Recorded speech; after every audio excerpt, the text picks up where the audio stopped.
Welcome back to The Explainer, proudly presented by the Foundry by Forge College. So in our last lesson, we really wrestled with the heavy ethical responsibility of building immutable systems. But today we're taking all that abstract blockchain philosophy and turning it into concrete, actionable engineering blueprints. Let's get into it. Now, it's a genuinely fun question to think about, right? How exactly do we bridge that massive gap between ancient Greek thinkers debating ethics and togas and, well, Web3 developers frantically debating multi-sig upgrade paths on Discord at 3 in the morning? Seriously, how do we take a fuzzy concept like trust and actually turn it into something a computer can literally execute? Okay, let's dive right into our master plan for today. We'll quickly move from ethics to architecture, map out 5 core design principles, tackle the great supply chain trade-off, see provable execution in action, and finally, prep for your capstone essay. Section 1. From ethics to architecture. As we transition away from those broader ethical reflections, we really need to internalize this one key concept. Philosophy in Web3 isn't just some high-minded theory floating around in the clouds.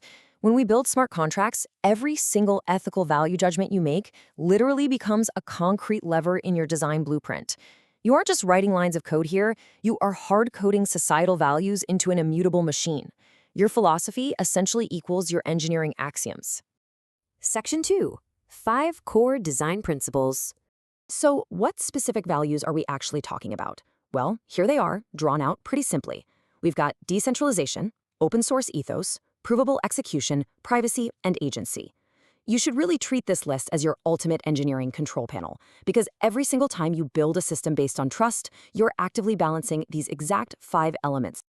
Now, out of those 5, I want to zero in specifically on provable execution.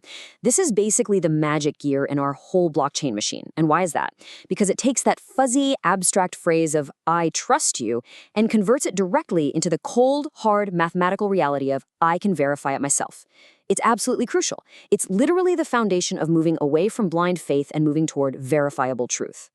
Just look at how each philosophical principle on the left side here maps directly to a tangible architectural choice on the right. Like if you value decentralization, then your architecture naturally relies on permissionless validators. If you value an open source ethos, you're going to build auditable contracts. These aren't just trendy buzzwords we throw around. They are literal, mechanical instructions for how to build your system. Moving on to Section 3, the great supply chain trade-off. And this brilliantly illustrates the push and pull of these blueprints in our real-world scenario. Let's pivot back for a second to that supply chain provenance prototype you built earlier. Remember the classic trade-off you faced there? On one hand, maximizing provable execution with a public Merkle root registry gives you absolutely fantastic verifiability for regulators or consumers. But on the flip side, that ultra-high verifiability naturally reduces the privacy and the selective disclosure agency of the suppliers who are actually inputting the data. You really have to think of these as actual physical levers on a giant engineering control panel. Pulling the provable lever way up inherently forces the privacy lever down. It's just how the physics of this space work.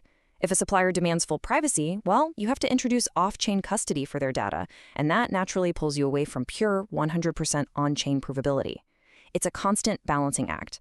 You almost never get to just turn every single dial up to maximum. Section 4. Provable execution in action. So how do we actually build for this without totally breaking the machine? Let's look at a minimal deterministic smart contract to see provability in action. Take a look at this super basic structure for the provable adder contract written in Solidity. The primary engineering goal here is just to keep the state as minimal as possible, ensuring absolute, complete reproducibility for anyone auditing the chain later down the line. Now, what's really interesting about this slide is how beautifully simple the rules are.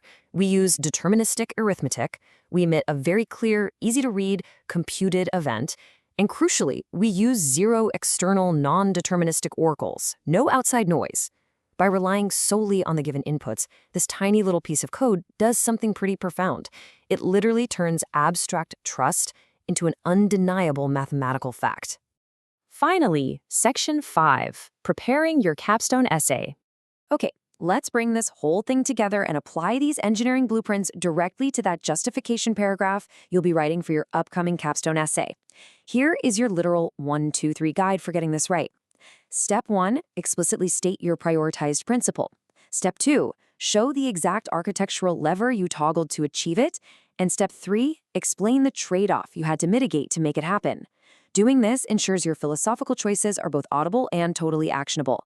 So the crucial point is this explicit predicate right here. Please don't just say you like decentralization or you're a big fan of privacy. You need to say, I prioritize principle X because my specific problem fundamentally requires Y, and then prove it. Point straight to your unit tests or those specific event logs your contract emits as your concrete evidence. Remember, at this stage, you are an engineer defending a technical blueprint. You're not a philosopher writing poetry. Which brings us to the end of today's deep dive. As you prep for our next lesson, which is from philosophy to practical criteria, I want you to look closely at your capstone project and ask yourself, which architectural lever are you going to pull first? And honestly, what trade-off are you genuinely willing to accept? Think about it. Thanks so much for joining me on this Explainer by Forge College. If you want to learn more about this and dive into other amazing Web3 topics, head on over to forge.college. I'll see you in the next one.